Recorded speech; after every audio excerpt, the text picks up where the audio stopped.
Hey, hello there. So this week I'll be practicing problems on the topic of priority queue. Since it's Monday, I'm doing a shorter sort of a review session about the topic. For the rest of the days of the week, I'll be actually hands-on practicing problems.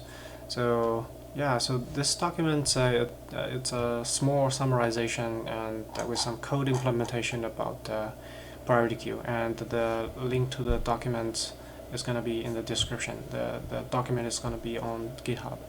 So let's talk about priority queue. Priority queue is a queue. You still push elements to the back of the queue, and you get elements from the front of the queue. Where at any given time point of the lifetime of this lifespan of this priority queue object or data structure or whatever, um, the front element is always going to be the one that has the highest priority. So the easiest priority queue to think about is the queue in which the priority is the you can think of that the smallest timestamp when the elements get into the queue. So the earlier they can, the earlier they get out. The earlier you arrive at a restaurant, the earlier you get your seat. So that's the priority. And since that the order is quite natural to maintain and utilize, we drop the modifier priority, just call it queue. But if we want to explicitly talk about priorities, it might be something slightly more complicated than the order. So it could be min, max, or some kind of user-defined definition of a priority. But what's common among all this is that in order to find out which element has the highest priority, the elements on the queue has to be comparable. So that's the second point here. The third point is that priority queue can be implemented with a data structure that's called heap, but heap is not necessarily priority queue. So um, this priority queue is a description about what I want to be able to do and what kind of a property I want. But heap is actual concrete data structure. You have a node object and how they connect to each other and some operation upon that. So that's the difference. Heap is not necessarily priority queue, and priority is not necessarily be implemented with heap. So, but heap is usually the easiest one that we can do to implement a priority queue.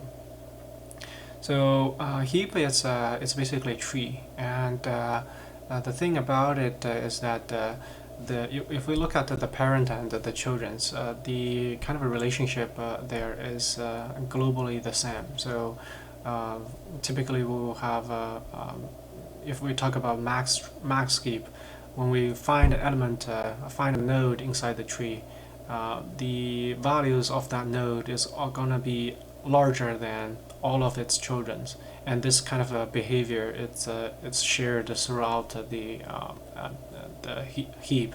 So throughout the tree, so that we can call this thing a heap and specifically a max heap.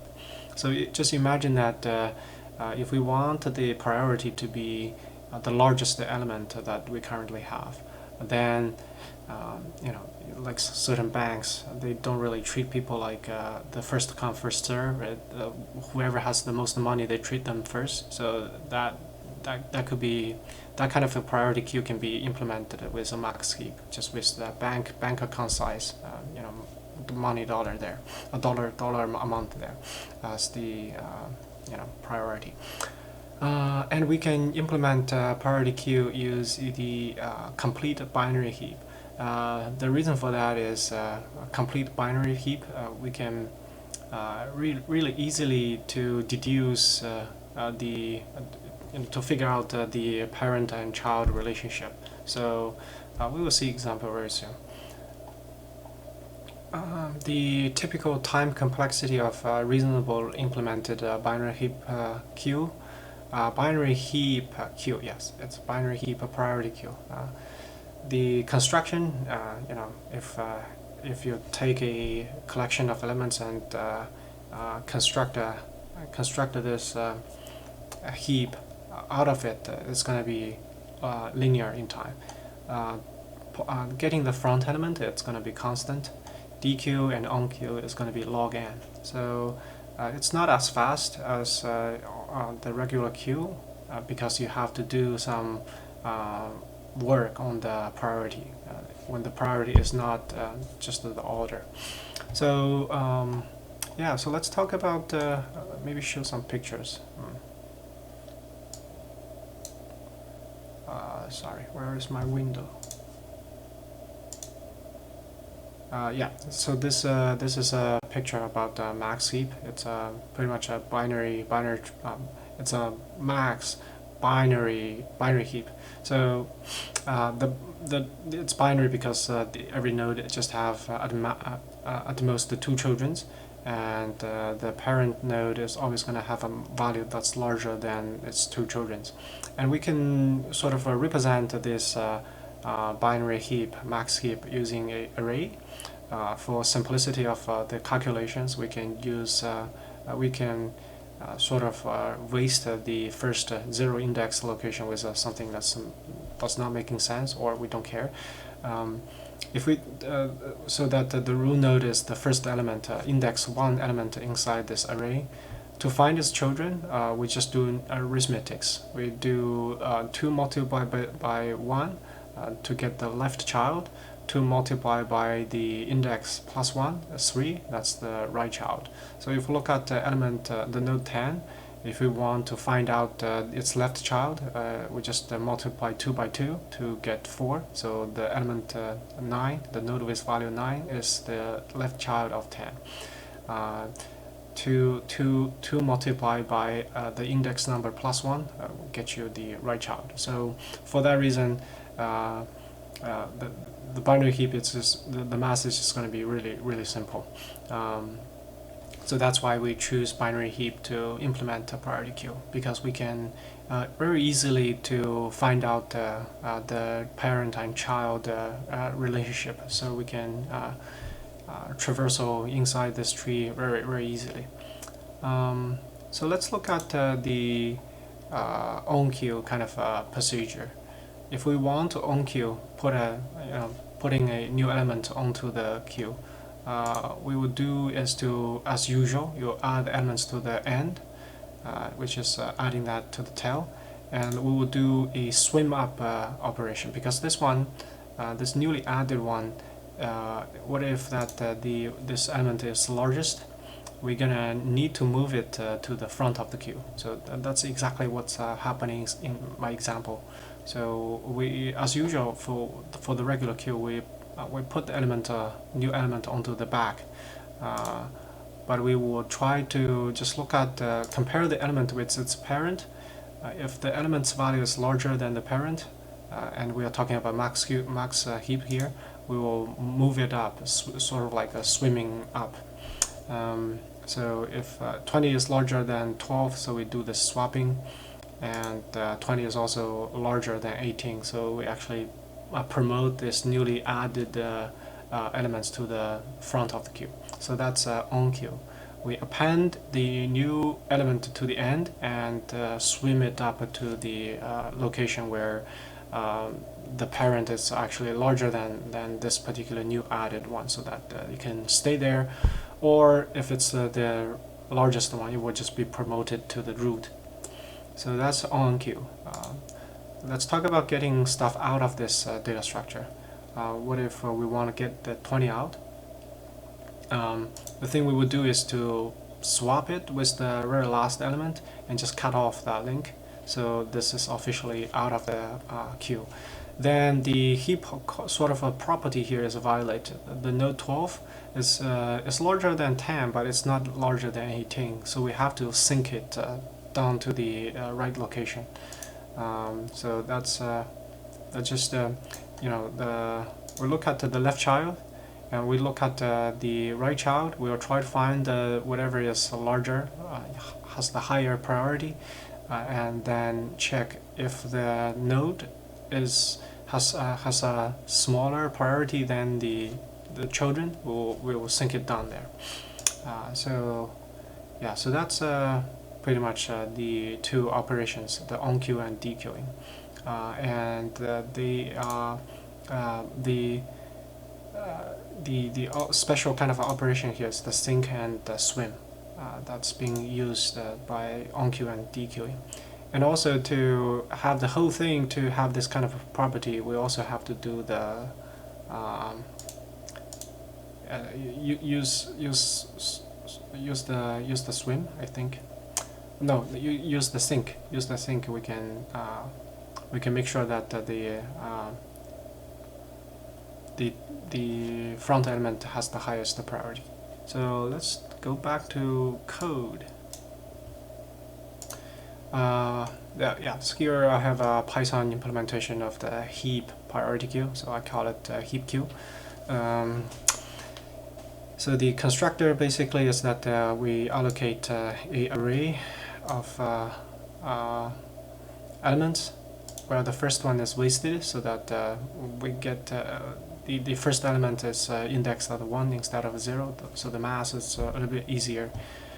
We also support a customizable comparator to compare the two elements on the queue to find out which one has the highest priority.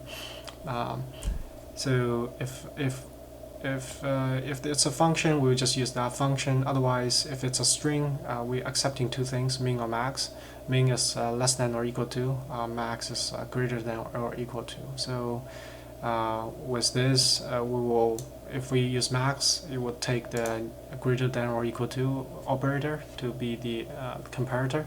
So the front element is always going to be the element with the largest according to the greater than or equal to comparator. We also keep track of the size of the number of elements on the queue, priority queue.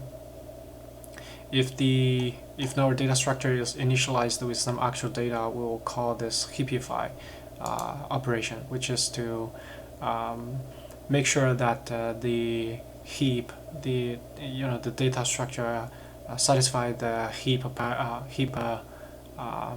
property. So all the elements have all the nodes parent relationship, the parent and children relationship. It's consistent among all the within this heap, and the parent is always going to have higher priority compared to all of its children.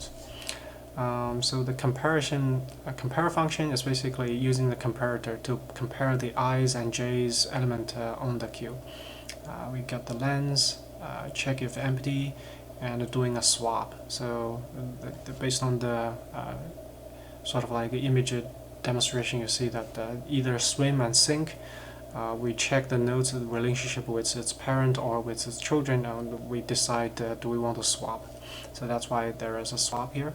Front, it's basically getting the first element on the index, the one element on the array, and onQ is to put the new element to the tail, to the end, increment the counter for the number of elements, and perform a swim operation to have that element to swim to its right location. Dequeuing is to swap the index 1, the front element, to the end, and we decrement count by 1, so that any subsequent calculation, swapping, remove, anything like that would not take this tail end node in consideration, and we will try to sync the newly promoted root to its right location in the data structure. And after that, we will just finally pop this original front element out. Swim is basically when we look at a particular element, we want to compare that with its parent. So that's the index divided by 2 is the parent. If this particular element has a higher priority compared to the parent, we swap it, so promote it up a level. And that's basically the swim. We try to promote this element to if it has higher priority compared to its parent. Keep doing that until that we couldn't promote this element anymore. Sync here is to given a particular element a location, we want to grab its left child. we also want to see if the right child has a higher priority left compared to the left child. And if that's so, we basically just want to find the two child among the child among the two children that has the highest priority, and compare the the given element with the highest priority child of that. And if the current element we're looking at indeed has a higher priority compared to the two children's, then we know that the element is at its location. Otherwise, we will do a swap to have to sync it down a level. So that's a sync. Heapify is basically just repeatedly calling the sync operation, so that everything will be so that the front element will be the element of the highest priority after this heapify operation. It's trying to have the the heap to have that to satisfy the heap property. So yeah, so that's implementation of this. I think it's important to keep in mind that the priority can actually change, right? You can I can have some kind of a substitute for the comparator, and whenever I swap the comparator, I can just call one more time the heapify to have the heap to according to that new definition of priority. It's like airlines. They usually just board people on the their class, their seat class. If there's some kind of emergency happens, maybe we would actually want to discard that priority and use something like the more vulnerable people will be promoted to board earlier or something like that. So the priority can change, and it might be interesting to see if there are problems that require two different kind of priority at different kind of situations. I'm not sure. But anyway, that this is a pretty useful data structure if we want to, grab elements, constantly grab elements according to some definition of a priority. And the good thing about this is the whole thing is not totally sorted according to the comparator or priority definition. It's partially sorted.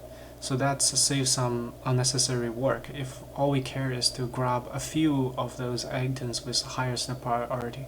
We don't care about the remainder n minus k element, how they are ordered. We don't care. All we care is the, we want to grab the highest priority element k times. So this could be quite useful. We'll see some questions this week on the topic. So that's it for today.